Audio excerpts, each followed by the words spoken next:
Đó một tàn thứ. Ô, rồi chị này con nào, đấy đó một tàn thứ mà. Này cho hồng bia này con nào.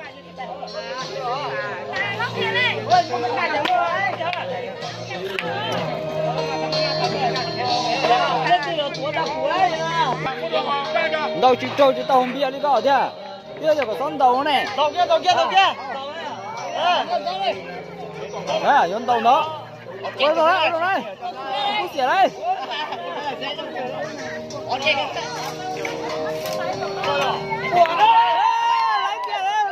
Lấy kia đây, hầu đâu.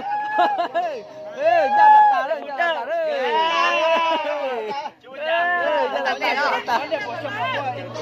Ngập đây. Cảm ơn cả chúng ta để chơi mà nó đi nào đấy. Cảm ơn cả chúng ta để chơi đấy. Cảm ơn cả chị bỏ kế gì đó. Chị bỏ kế đó, cảm ơn cả chụp chùa đó.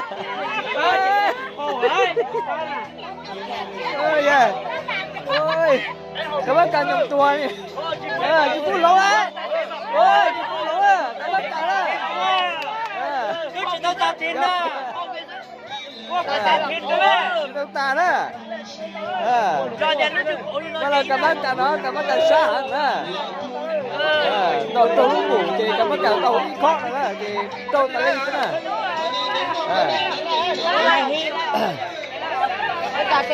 Lò đâu. Bắt đầu đó. Tìm sống luôn bắn nắm gì nữa lò nữa bắt đầu. Cảm ơn cả chị bỏ kế đi ơi. Tao lấy nè.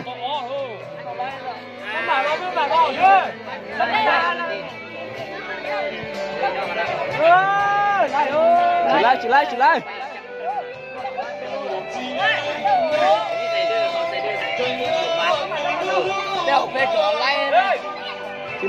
lại.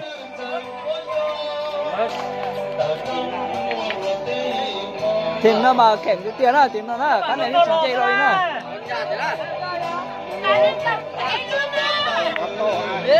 Chị lại chưa?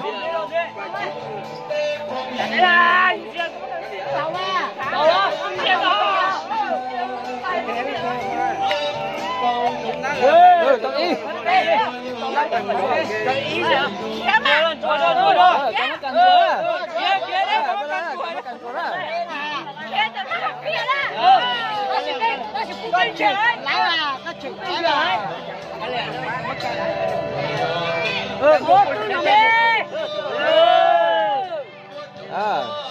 Cảm ơn cả có một chút bọc kế.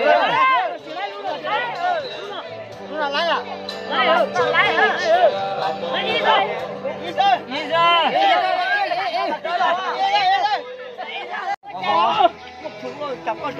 Ra tao là cái có một cục cái trong này nó mà nó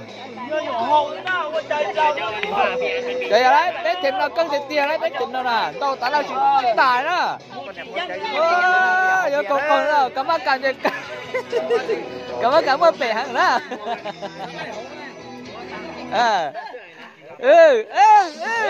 chú lại chứ cầm một gì bàn gì nữa nè tìm sống nôm nắn gì nè bàn gì chú lại nè chú lại giúp bố rồi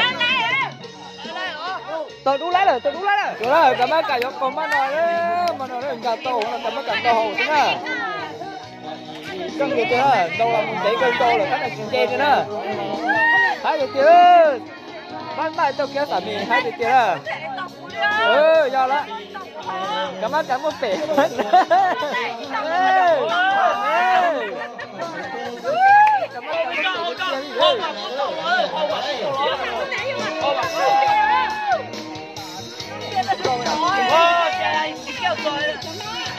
cái lò thế nào là cảm ơn càng chị có muốn ra ta này nè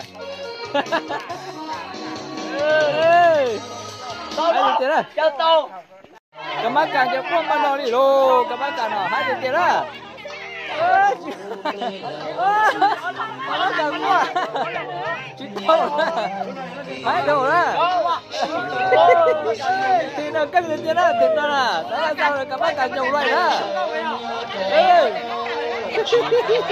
đây là ba rồi đấy ba rồi lên ba rồi ba rồi đấy ba rồi đấy đó là chưa các bác cần là chụp hậu thế rồi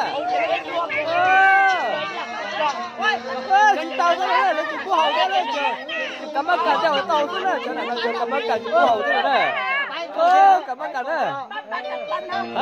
Cảm ơn cả chế nhiều sai chỉ tàu là chỉ là bỏ cây lẩu đó. Đấy chị kìa. Luôn rồi kìa. Còn lúc bay. Gần rồi đấy. Nên thân tàu đấy, nên gần một tàu, nên gần một trong thế. Gần một trong thế cái tí rằng đấy. Cảm ơn cả. Cái rồi đấy. Cảm ơn cả, cảm ơn chị bộ kế này theo cho mình chào nè. Nè. Dạ. Đây bụt tuổi vậy đó. Có tiền cái đó. Tuổi nè, cho tôi miền đó đấy. Ôi nó lại, nó bên nó tẩu cho ta đi đấy.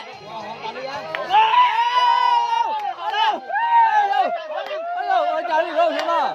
Ôi trời đi đâu. Cảm ơn càng thỏ luôn.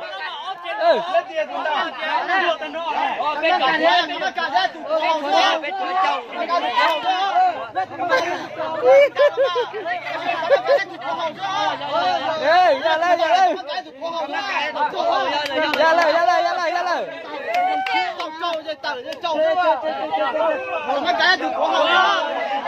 lên nhiều tập bờ đó mà nó chỉ cảm ơn cảm nha tu tua đó tu đó mà hai cái châu tua thế luôn cầm tiền đó tiền nó nè trường cái nè tiền nó mà giờ tiền vụ tàu thì là tàu hành san mà ôi cầm tiền này chào cảm ơn cả chế tàu nhớ chuyện trong nó là nó đấy cảm ơn cả này cái này tôi tiền nè tàu đua thế đó ô nán nó tiền ta đi nó chứ nó có pí đùa pí sủng thế đó chưa nó có pí đó cua mù sao đó đó ok cảm ơn cả chị hẳn cái gì đó chán đó cảm ơn cả chị cho ô thế nào chị làm là có chuyện gì đó cảm ơn cả nèไปเลยเดินลงเลยô thủy đỏ chỉ là chạy nó lên trốn thôi rồi bé tiền nó cân tiền là bé tiền nó là giờ đấy cái bát tua đây giờ thì có chú gì của hồng kia họ giờ phi xe à giờ lấy gì phi xe rồi giờ có lấy của hồng kia đi kho à ok mà nó là tua không biết này có đó phi xe ra đi kho bay lấy hàng ca bay con gắn đấy không gắn đâu là thế đó đây không gì đấy tôi không gì đấy nó đến trái này nhá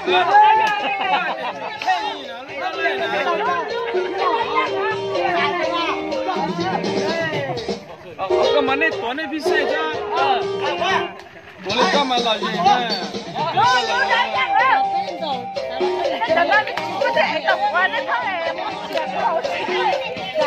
tu Honda sa pha bên nhìn nó thì cổ啦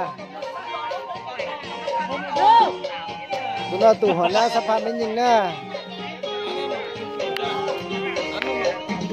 đâu là thế đó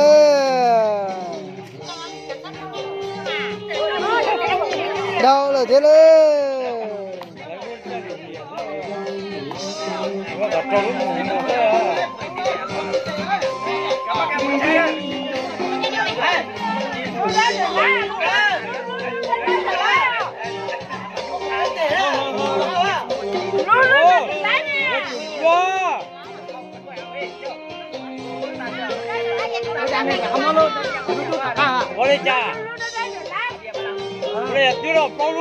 cảm ơn cả chị tranh cản nữa lúc đó trở lại chạy lúc đó chỉ lo lắm mà làm cái chỉ lại đó là Rồi bắt càng câu rồi cả lẽ. Ủa còn lúc đi lấy mà đi đâu là? Còn lấy chưa? Lúc làm gì? Lúc làm gì? Nó từ lấy không? Bò à. Cái mắt khạc cổ thế, cái mắt cả chỉnh tròn chỗ. Ôi đâu còn trâu mù á. Trâu mù đâu. Ôi đâu. Bóp trâu. Cho nước ta là, cho đó là tanh chay.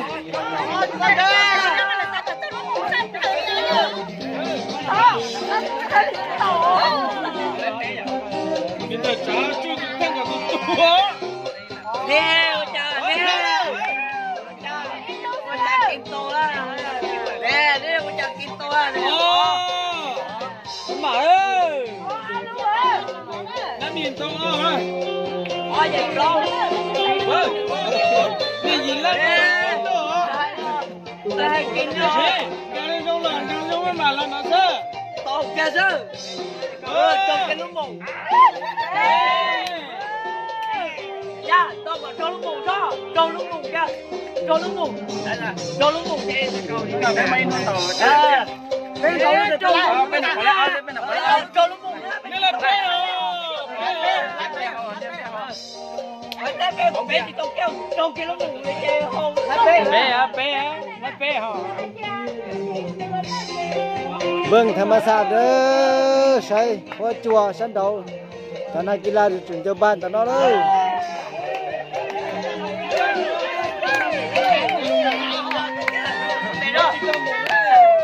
Lấy cấu hả? Lấy cấu thì có hỏi không ơi.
Các bạn này cảm ơn.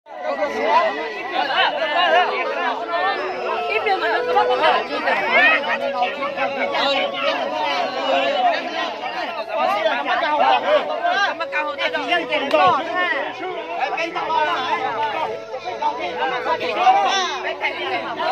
Nó đâu phải chơi gì đó, nó chỉ có tàn đồng để rồi thế nó đồng nó cũng đào đấy.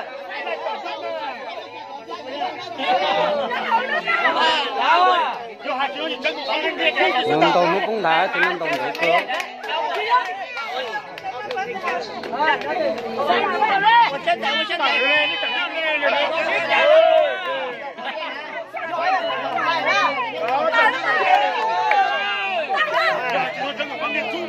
Cái cả tên nói, ở nhà này là chỉ tao để lớn nào thế?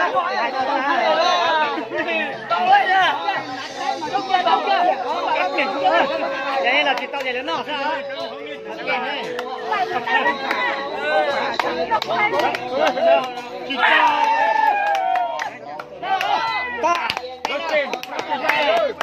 Xâm xoay. Năm viên sana. Năm viên sana, 6 năm viên sana, 6 cái sản mỹ đó. Lấy ra lại bắt của